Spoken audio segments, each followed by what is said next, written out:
making sure that people could be functional as workers, you know, keep their homes and their cars, or at least their bus fare, and the employers could continue to pay crappy wages, right? I mean, that was the whole point from the Republicans' point of view. And from the Democrats' point of view, it was like, well, you know, we're not going to get the Republicans to raise the minimum wage. So the least we can do is throw some government money at people who are working at that minimum wage. So that's the, you know, it's both a, and because in order to qualify for the earned income tax credit, you have to be working. It's considered a pro-work program, as well as an anti-poverty program, right? Makes perfect sense. So Catherine Rampell's article about this in the Washington Post today, she writes, the language is vague, but appears to refer to a Heritage Foundation proposal. Oh boy, there they are. That would require the IRS to, quote, fully verify income through a review of Form W-2, Form 1099, business licensing and registration, and relevant invoices before dispensing any refunds. In other words, a mini audit. Now, there is a problem with fraud and related to the earned income tax credit. There actually is. But the problem, the fraud problem with the EITC is almost entirely limited to unlicensed fly-by-night tax preparers. People who say to very poor, you know, poor working people, you know, I'll do your taxes for you and I'll get you an extra $2,000. Just pay me $500. And so they fill out the form and they request the earned income tax credit. The working person, you know, doesn't understand the vagaries and peculiarities and intricacies of tax code, and so they just sign the thing and off it goes. But that accounts for the vast majority of tax fraud related to the earned income tax credit. And the Obama administration specifically asked Congress to modify the law around the earned income tax credit, or around tax preparation, rather, excuse me, to require licensing, or at the least certification that could be withdrawn if in the event that a person commits fraud, for tax preparers. There's apparently no such thing right now. In fact, the Trump administration asked for that authority as well. But Congress isn't going to do that. They're not going to do that. Instead, this is like, you know, there's a fly in the house and it's bothering you. And so you grab a 10-gauge shotgun with, you know, double-aught buckshot in it and, you know, go after the fly in your house. Now, that would seem stupid because you just end up with holes in the wall and, you know, a dead fly somewhere, maybe. Might even miss the fly. This only seems stupid if you're looking at it from the point of view of anybody other than a billionaire or a multimillionaire. Most billionaires and multimillionaires have fairly complex tax structures and make heavy use of the tax code. I mean, there's tens of thousands of tax loopholes, the vast majority of which are designed for very wealthy people and corporations. And so, you know, they have tax preparers, actual licensed CPA tax preparers.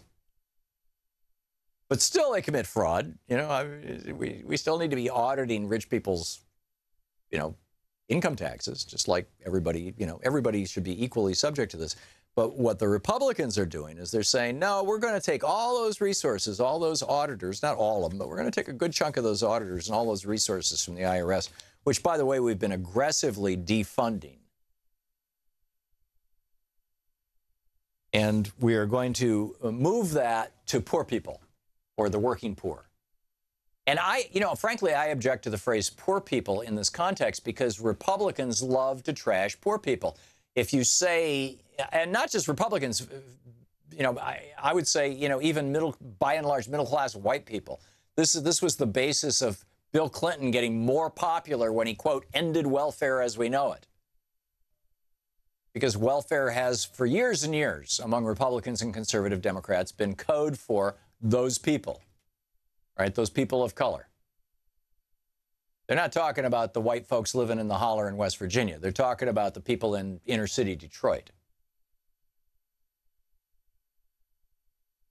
So let's go after them instead of the billionaires. The Center for Budget and Policy Priorities says without a steep increase in the IRS budget, this proposal would require the agency to shift resources away from areas with a higher return on investment. In other words, you audit a billionaire and you find mistakes or fraud in their return, you get more money than you do if you audit somebody who made $16,000 last year. Curtailing other enforcement activities and sharply reducing audits and other compliance activities aimed at high-income households and corporate entities suspected of tax evasion, in order to conduct mini audits of all 28 million EITC filers. This is mind-boggling. Now, meanwhile, Alex Jones has tossed something into the mix that I find very, very strange. I mean, very, very strange. I'm trying to think where to begin with this. Shall we go back to Covfefe? I think so, probably. Trump started tweeting late at night one night, and all that came out was Covfefe. And there was a lot of speculation, did he intend to do that? Did he fall asleep doing that? Was he high? Was he drunk? How about he took a sleeping pill? Trump famously doesn't sleep well. And when you're 71 and you don't sleep well, it can interfere with your ability to think during the day. But Alex Jones has got a whole new take on this. First off, he says that he has talked to people in the administration who are, I'll quote, this is a direct quote from Alex Jones's show yesterday. He said, I've talked to people that talk to the president now at 9 at night, and he's slurring his words.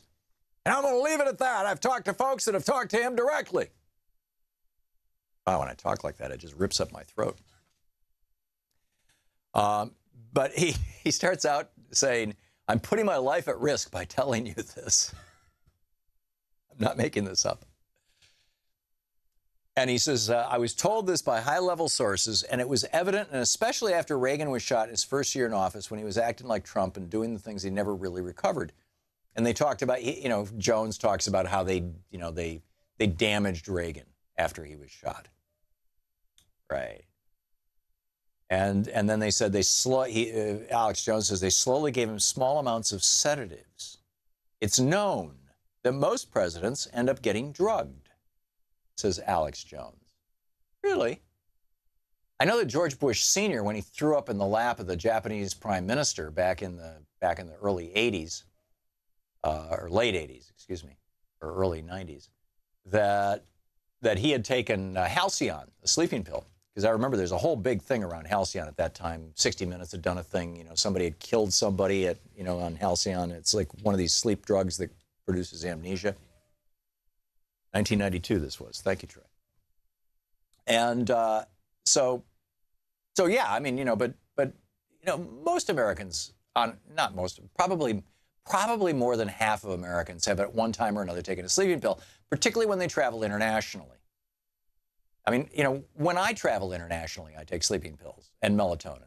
It's pretty much, the only time you do it, but, it's just for a couple of days until you get organized with the time zone.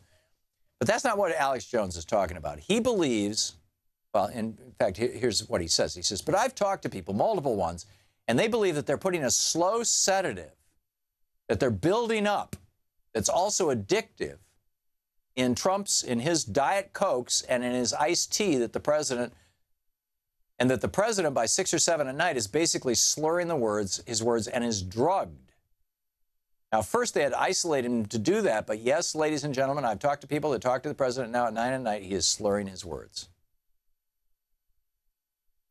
Now, if Alex Jones has talked to people who say that the president, that Donald Trump is slurring his words at night when they talk to him on the phone, if Jones is telling the truth, this should concern us all. Not so much they're drugging him part. I mean, seriously, the idea that they're drugging Donald Trump's coffee. I mean, I remember there were theories about, what's in Ronald Reagan's jelly beans, right? He always had a giant bowl of jelly beans there on his desk. And, I mean, there were some people who were speculating that all the high fructose corn syrup and the jelly beans is what gave him Alzheimer's, which is not impossible, I suppose. But you know, what's going on with this? A nifty, Catherine Rampell, writing over in the Washington Post. This is a nifty little Republican trick to punish the poor and increase the deficit at the same time. The Center on Budget and Policy Priorities published this on September 11th, yesterday.